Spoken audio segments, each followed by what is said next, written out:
Olá você, telespectadora, olá você, telespectador da TV Cultura. A partir de agora você acompanha a edição desta segunda-feira do Opinião Litoral. Participam analisando, comentando as notícias com você, a jornalista Thaís Margarido e o economista Denis Castro. A gente vai começar conversando com a Thaís sobre o anúncio de um novo terminal de ônibus em Guarujá, na Vila Edna. É uma boa notícia, Thaís? Boa tarde. Boa tarde, Paulinho. Boa tarde, Cássio. Boa tarde a todos que nos acompanham aqui no programa Opinião. Excelente notícia, Paulinho. Excelente notícia, principalmente pela localização onde vai ser instalado o terminal, que é lá perto do Parque da Montanha. Aquele novo conjunto habitacional que já vem desde a gestão anterior da Antonieta e passou pelo primeiro mandato do Walter, que realmente é a remoção das pessoas em situação de risco, que adquiriram sua casa própria nos programas habitacionais, tanto do governo federal como com o auxílio do governo do estado. Essencial, pelo menos 8 mil pessoas diretamente serão beneficiadas. A população lá cresceu não só por causa do Parque da Montanha, que foi uma população que migrou para esse espaço, mas pela população que lá já vive, ali na Vila Edna, na Vila Zilda, e ainda pega aquele público da Cachoeira, que, para quem não conhece, fica naquele trecho bem perto da prefeitura, ao lado do mercado Atacadão. Então, essa população que mora ali na Cachoeira, segue reto, pega a Vila Edna, a Vila Zilda, e no final dessa avenida comprida, que é a Avenida Prefeito Rafael Vitiello, ela encontra o Parque da Montanha, que é esse conjunto habitacional. E seguindo um pouquinho mais para frente, Paulinho, de forma irregular, também já um novo núcleo habitacional, que eles acabaram invadindo uma área ali de preservação ambiental. Então, assim, para a população, para o estudante, para o trabalhador, é de extrema importância. Eu acho que foi um golaço do prefeito. Só resta saber, diz a reportagem, que as custas serão da prefeitura, né? Mas a execução da obra da City Transportes. Pergunta que faço, já deixo a pergunta no ar. Isso estava previsto dentro do convênio de concessão da exploração do transporte público na cidade do Guarujá, a construção de mais um terminal? Acho que já poderia estar previsto. Mas, pelo visto, não. Houve chamamento público para as empresas interessadas em executar a obra? Achei estranho a City. A City eu acho que pode até supervisionar, mas eu acho que é uma empresa de construção civil que deve fazer todo o trabalho. Se é uma obra custeada pela prefeitura, tem de haver licitação, não é, Denis? Teria que haver licitação, teria que ter muita transparência nesse processo. A população merece esse equipamento público, a população do Guarujá, a população da Baixada Santista, que é tão carente de equipamentos públicos.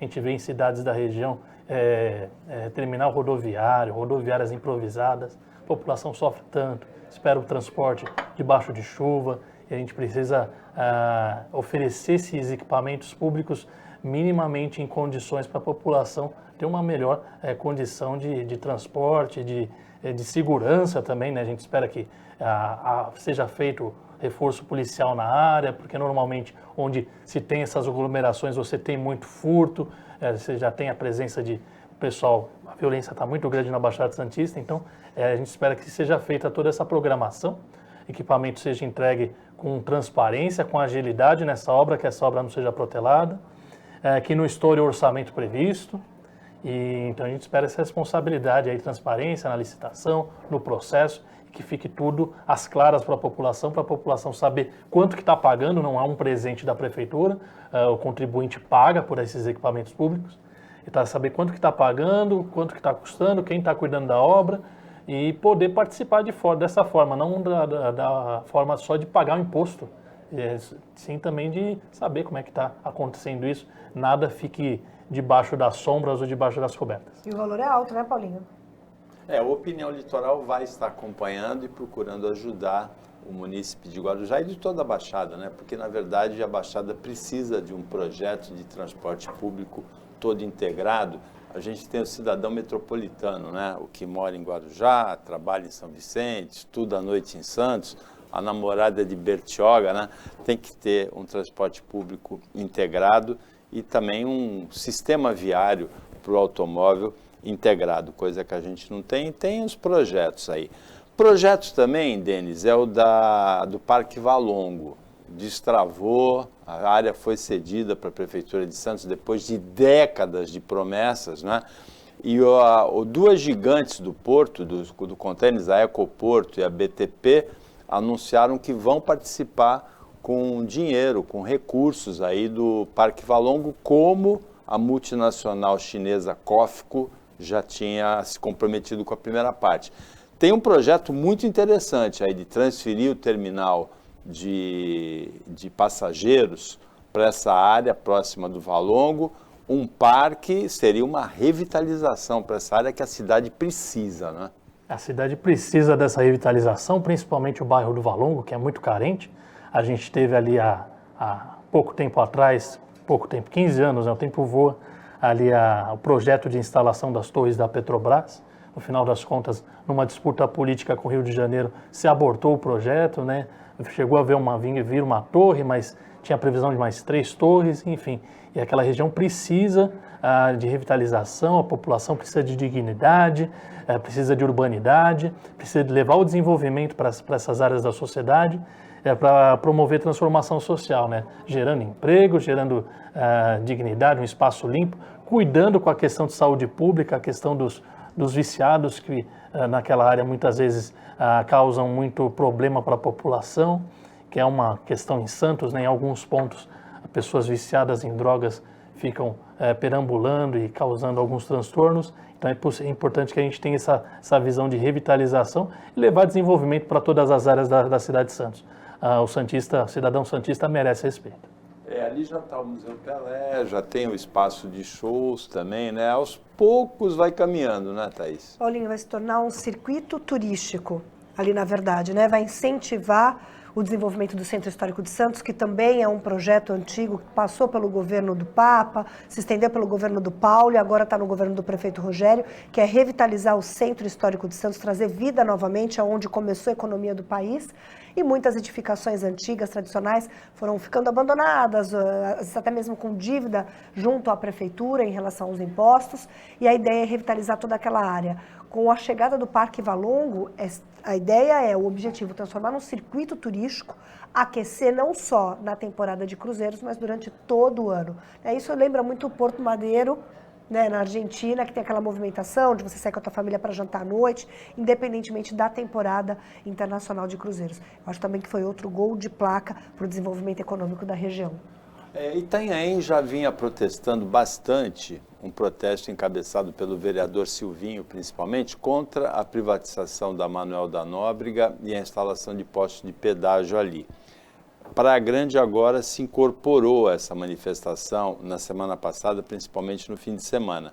A Avenida Manoel da Nóbrega, a rodovia Manoel da Nóbrega, ali poderia se chamar Avenida, mas é uma avenida para ali. Não tem nenhum sentido instalar pedágio sem que seja construída a marginal, sem que seja dada opção aos moradores de passar de um lado para o outro da estrada, usar a estrada sem pagar pedágio. O pedágio é para o uso da estrada, não para o uso como uma avenida, né? A impressão que dá, o ex-prefeito, o deputado Alberto Mourão, Denis, na sexta-feira disse aqui que o governo do estado pensou em privatizar até a Avenida Ayrton Senna, em Praia Grande. Tem gente viajando na maionese, né? No mínimo isso, né? Eu sempre fui entusiasta das privatizações, das concessões públicas. No entanto, né, nesse atual governo do Estado de São Paulo, existe a gente pode chamar de uma tara por privatização. Ele não oferece projetos na medida que deveria oferecer para o cidadão e basicamente tudo que ele fala é privatizar, a solução é privatizar. A gente elege um governo, a gente paga altos impostos para que ele tenha propostas. Se a privatização fizer sentido, for trazer lucro para a sociedade, um lucro social, de uso do equipamento, tudo bem. Ali, no caso, você vai matar a economia de cidades que são extremamente carentes, onde o comércio não é desenvolvido, a indústria não é desenvolvida, as pessoas têm baixíssima renda, têm problemas sociais muito graves, e você vai cobrar para essas pessoas fazer o transporte de uma cidade para outra, você vai encarecer esse tipo de transporte, você vai dificultar que as pessoas da Baixada Santista transitem por ali. A Baixada Santista poderia muito bem ser um único município, toda essa região. Você juntar Santos até ali Peruíbe, até Itanhaém pelo menos, até Mongaguá, poderia ser um único município.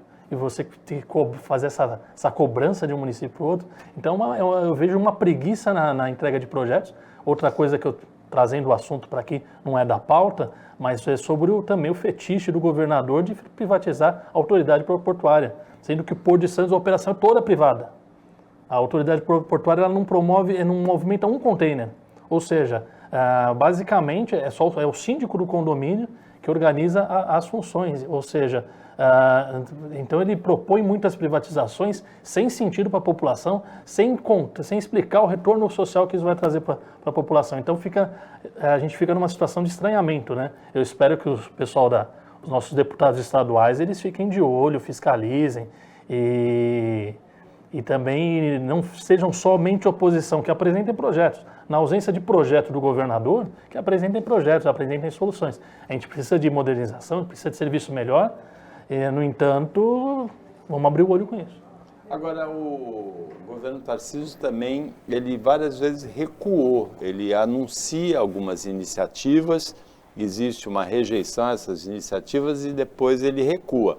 Na campanha já foi a questão das câmeras nos uniformes dos policiais.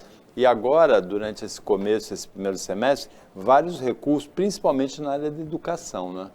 Paulinho, na verdade, só retomando um pouquinho do que o Denis trouxe, eu acho que a implantação dos pedágios é um retrocesso.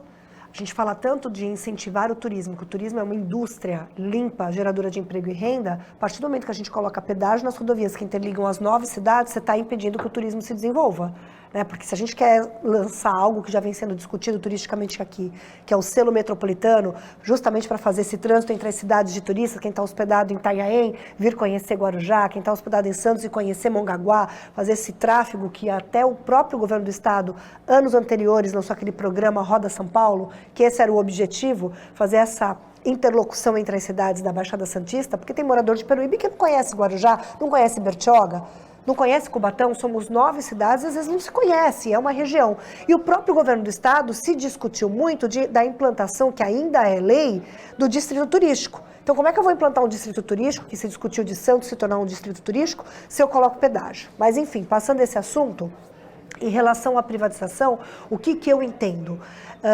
O olhar do nosso governador é muito parecido com o olhar que eu tenho quando, às vezes, eu que saí da iniciativa privada e hoje estou na iniciativa pública, que é o ritmo da iniciativa privada, a seriedade a seriedade, o comprometimento e a agilidade da iniciativa privada. Então, quando ele fala em privatizar, o governador quer o quê? Dar serenidade também dentro dos projetos públicos. Mas muitas vezes não há necessidade de você fazer a concessão, de você privatizar, mas sim de você implantar o ritmo junto aos pares que já são concursados, que estão dentro da máquina pública e fazem ela andar. Então eu vejo que essa ânsia dele fazer as coisas acontecerem, saindo do papel, como foi ele enquanto ministro, é que leva ele a anunciar privatizações, que nem sempre, bem ressaltado pelo Denis, são necessárias. Há usuários que são favoráveis a essa privatização, a essa implantação de postos de pedágio.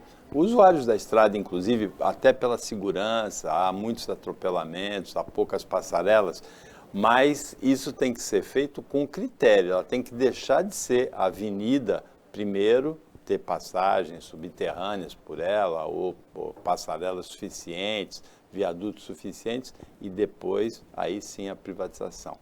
O Opinião Litoral para o intervalo, é bem rapidinho, fica com a gente que a volta é rápida.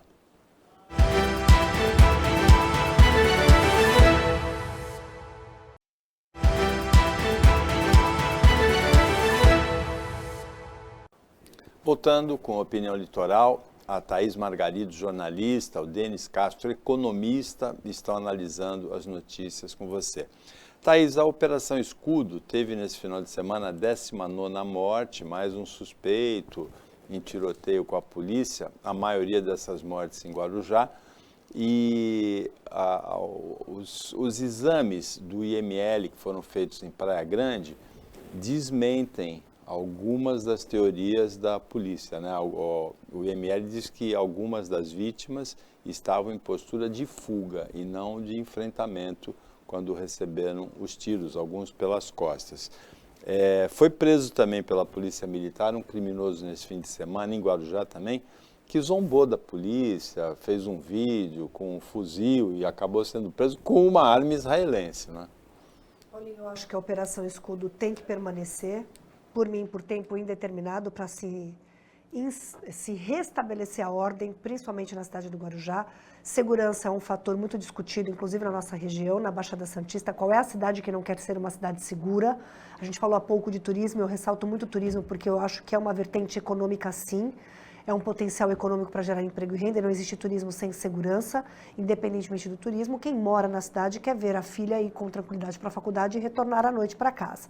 Então, segurança é fundamental. E no caso específico de Guarujá, precisava se restabelecer a ordem. Então, a Operação Escudo realmente amenizou, estava uma coisa sem domínio, na verdade... A criminalidade tinha tomado conta da cidade, com aquela sensação maciça da impunidade. Então, quando a polícia chega, se instala na cidade, faz ronda ostensiva em diversos bairros, você anda pela cidade, você vê viatura em tudo que é lugar, em pontos estratégicos, proporcionou não só para o morador mais segurança, mas deu um alerta para a criminalidade. Nós estamos aqui e se tiver aqui para enfrentamento, nós iremos. É claro que ninguém quer um enfrentamento, porque resulta em morte, muitas vezes morte de inocentes. Mas que precisava se restabelecer a ordem e a sensação de segurança na cidade, precisava. E isso foi restabelecido com a presença maciça e permanente da polícia na cidade do Guarujá.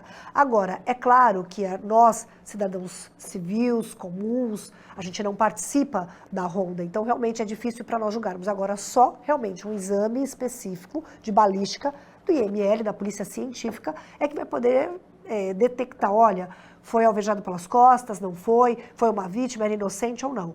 Mais do que ter sido alvejado pelas costas, como foi o caso das policiais vítimas fatais desses confrontos, e eles não estavam em confrontos, o primeiro não estava em confronto, estava passando, fazendo uma ronda. Nem a policial que foi alvejada em Santos. Também, ela estava parada. Então, assim, tudo bem que não justifica você dar o troco, pagar na mesma moeda, mas vale ressaltar que quem começou foi a criminalidade. Policiais militares perderam a vida e outros ficaram feridos sem estar em confronto. Então, vale levantar também o histórico dessas vítimas fatais que a polícia científica apontou que teriam sido alvejadas pelas costas. Será que realmente não tinham passagem? Será que não tinham feito ameaça e fugiram justamente porque queriam evitar o confronto?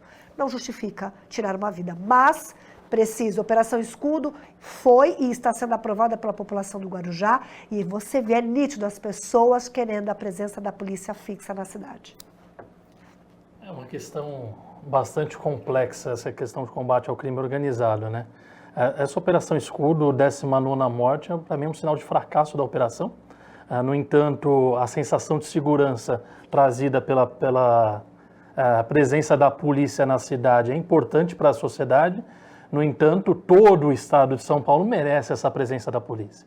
Você não pode ter esse tipo de medida que você precisa fazer uma ação de emergência. E outro problema que eu vejo muito grave nessa operação é a questão de você não ver trabalho de inteligência. Eu não vi nenhum contraventor ser apreendido, as bancas do jogo do bicho continuam funcionando, o videojogo nas padarias continua funcionando, eles têm um aparelho eletrônico, eles mudam de canal, as pessoas ficam lá jogando. Isso tem a presença do crime organizado e as polícias estão sempre antes dessas padarias e desses bares abrir ali fazendo plantão, como foi o caso da policial que foi alvejada. Não coloco a culpa na policial, mas sim quem mandou ela estar ali fazer aquela presença naquele comércio. Eu defendo que se for para a polícia fazer presença em comércio, que faça em todos, não em comércios específicos determinados pelo chefe dele que, enfim, a gente não sabe o que estava fazendo ali.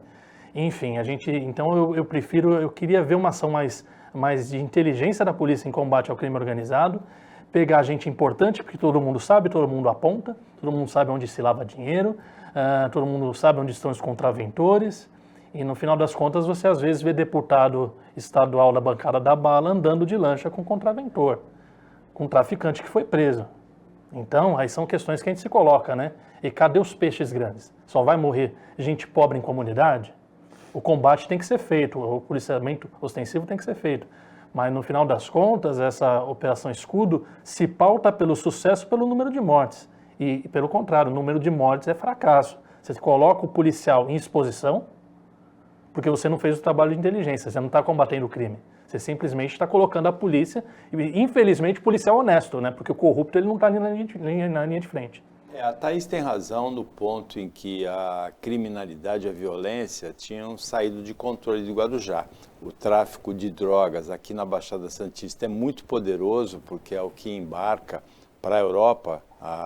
O abastecimento do mercado de drogas europeu é feito pelo Porto de Santos e várias vezes as autoridades de Guarujá, principalmente por causa da morte de policiais, não foi só essa, né? Nos meses anteriores houve várias mortes de policiais, tinha pedido socorro, inclusive com a presença da rota, que agora acontece em Guarujá. A sensação de segurança realmente melhorou. Os excessos da polícia precisam ser investigados e precisam ser combatidos. Bom, a gente tem aqui a Thaís, que trabalhou bastante tempo em televisão e tem umas notícias relativas à televisão. Primeiro, ela é mulher também, né? A Copa do Mundo Feminina, final ontem, a Espanha se tornou campeã vencendo a Inglaterra por 1-0, registrou o melhor índice de audiência da Rede Globo, que transmitiu em manhãs de domingo nesse ano. 9 pontos no Rio de Janeiro, 10 pontos em São Paulo, é pouco ainda, mas a gente percebe que o interesse pelo futebol feminino aumentou nos últimos anos e tecnicamente o futebol feminino também evoluiu muito. E 2 ícones da televisão brasileira das últimas décadas passam por dificuldades de saúde nesse momento. O Faustão, por muito tempo, dono do Domingão, ele está na fila do transplante de coração. E o Maurício Kubrusli foi homenageado ontem no Fantástico, demência lobo temporal.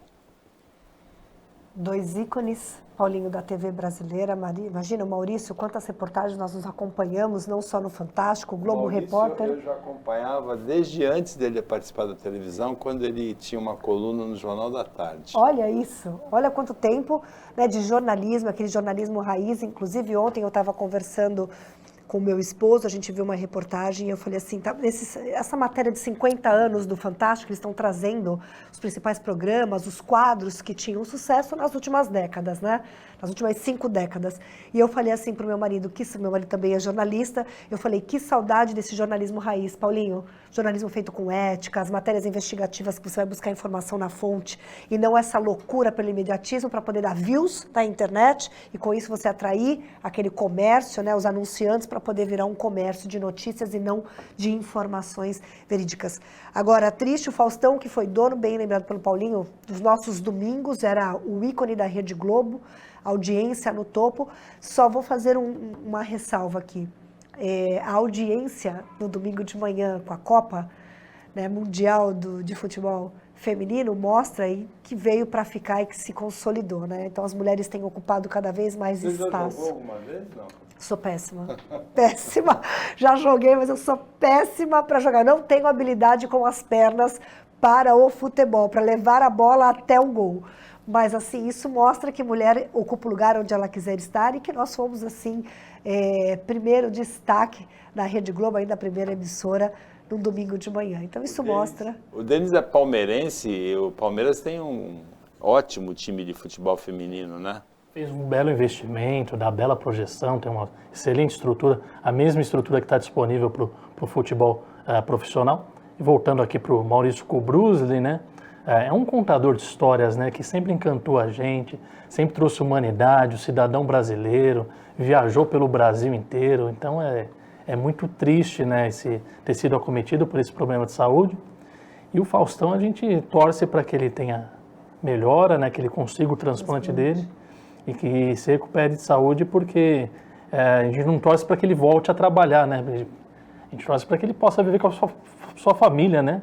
Sua família, se ele quiser trabalhar, que volte a trabalhar, mas é importante que ele possa usufruir, né, da vida com a família. Tem os filhos jovens, né, tem esposa jovem, então a gente fica muito sentido, né, quando as pessoas têm problema de saúde e participaram tanto da nossa vida, né, de toda semana. Eu falei que eu acompanhava o Maurício Kubrusli desde a época em que ele escrevia no Jornal da Tarde, e acompanhava o Faustão desde a época que ele era repórter na Jovem Pan, né? E eu assisti no começo da década de 80, quando cursava comunicação na Católica, a nossa turma foi assistir uma gravação do Perdidos da Noite. Ele perguntou para a gente assim, vocês não tinham nada melhor que fazer do que tá? O Faustão, que era muito irreverente no Perdidos da Noite. Opinião Litoral volta depois do intervalo, bem rapidinho.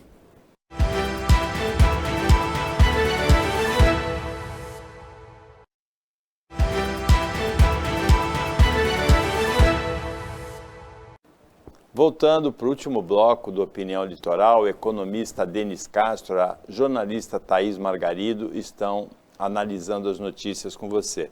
Denis, tem um livro que fala As Veias Abertas da América Latina, né, do uruguaio Eduardo Galeano. A América Latina teve eleições nos últimos dias.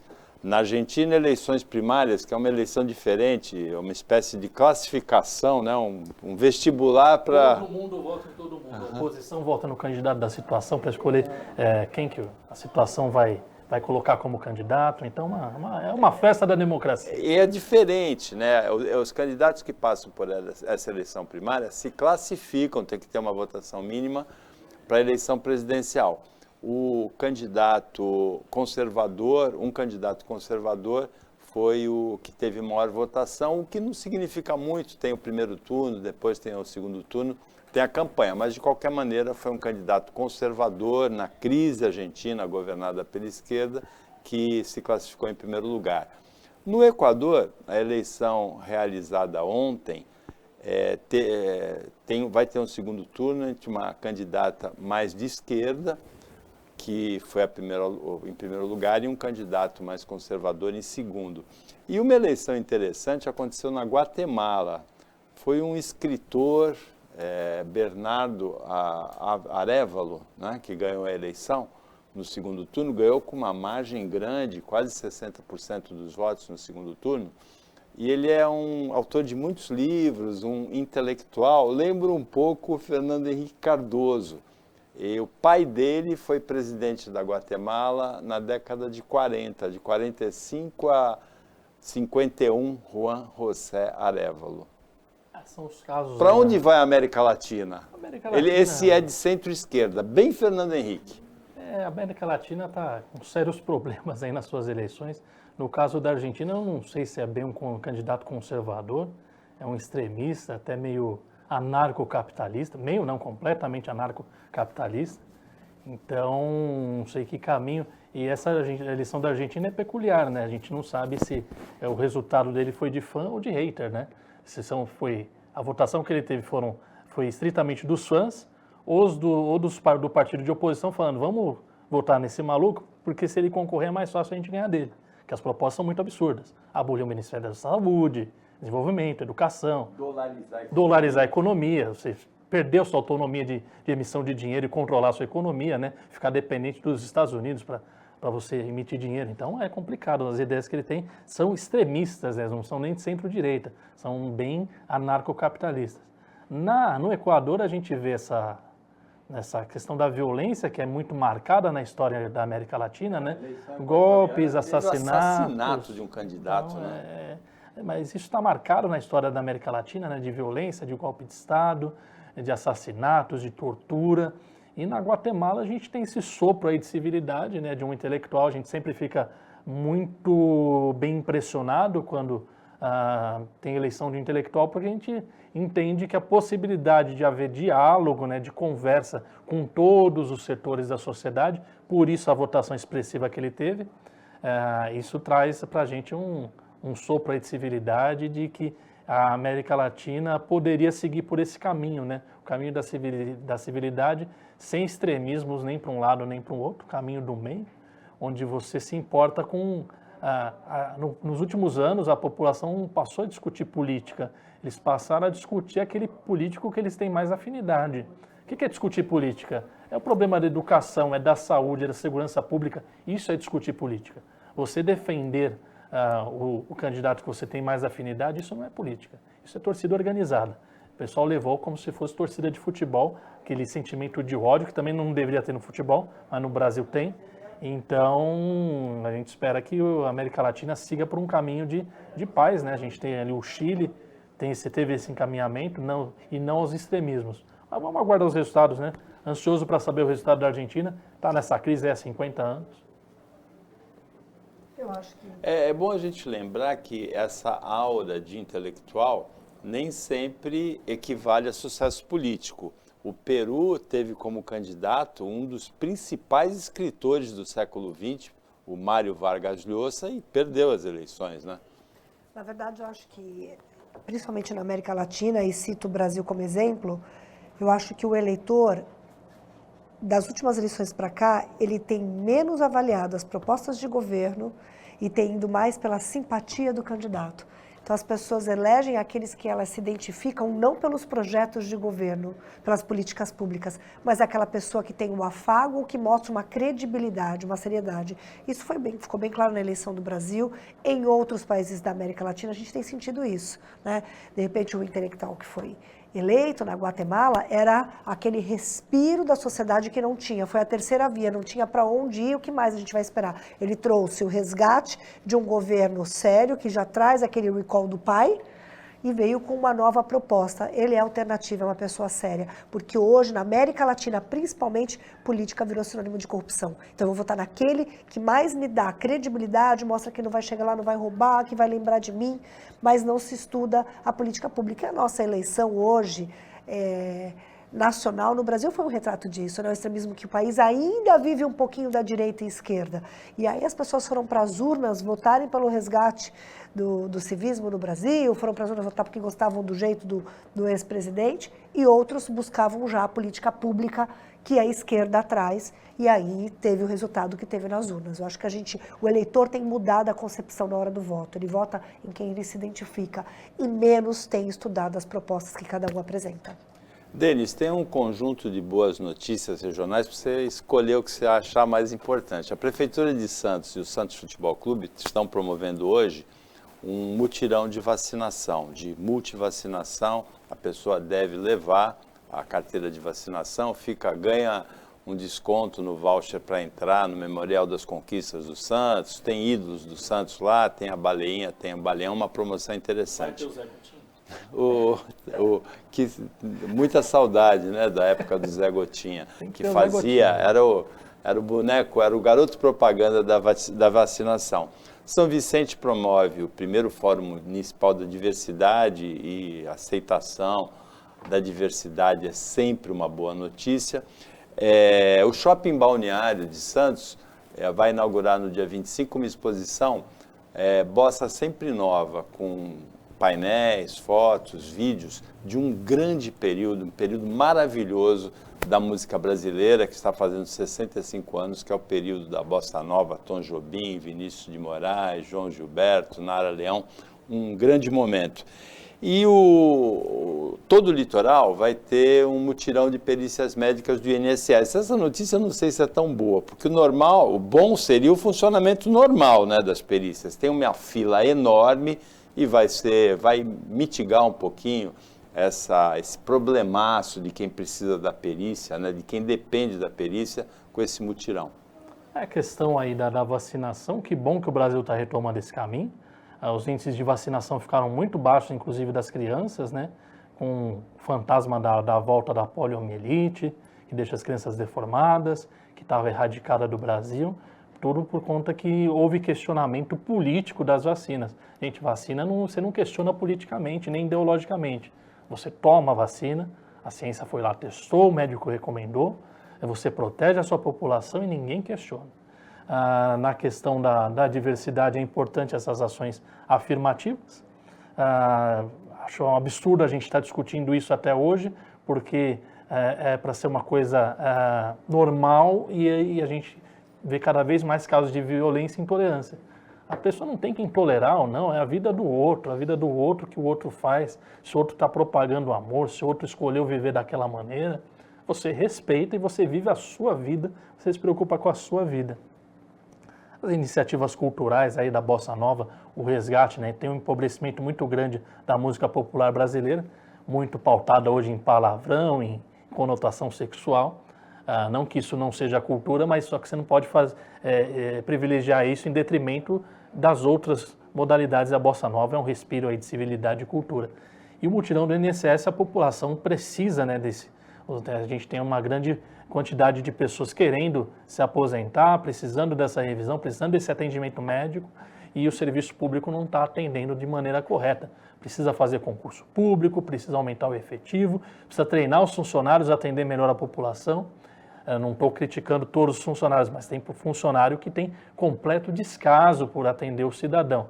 E o cidadão merece respeito, merece atenção, merece acolhimento, ele está procurando ajuda, atendimento, esclarecimento, informação e os seus direitos. Então a gente precisa mudar essa mentalidade, incentivar essas pessoas, né, a passar por períodos de reciclagem, né, quem atende ao público, né, a gente precisa melhorar o atendimento público com mais carinho e atendimento e acolhimento. Não são todos os funcionários públicos, mas são alguns que acabam deixando a população até com raiva deles. Concordo, o mutirão é essencial, não só para quem vai se aposentar, mas aqueles que estão afastados por motivo de doença, precisam voltar, até para voltar ao trabalho ou, quem sabe, adquirir a aposentadoria. Essencial o mutirão, a vacinação também é essencial, tudo que é ligado à saúde é de extrema importância. E cultura, que Bossa Nova seja o nosso parâmetro de música popular brasileira, que levou o nome do país mundo afora. Paulinho? Chegamos ao final do Opinião Litoral desta segunda-feira, agradecendo muito a participação do Denis Castro, da Thaís Margarido como comentaristas, o trabalho da equipe técnica e de jornalismo do Sistema Costa Norte e a você que acompanhou a gente mais essa edição. Até amanhã, nesse mesmo horário, depois do Jornal Litoral, uma ótima semana para você que você merece.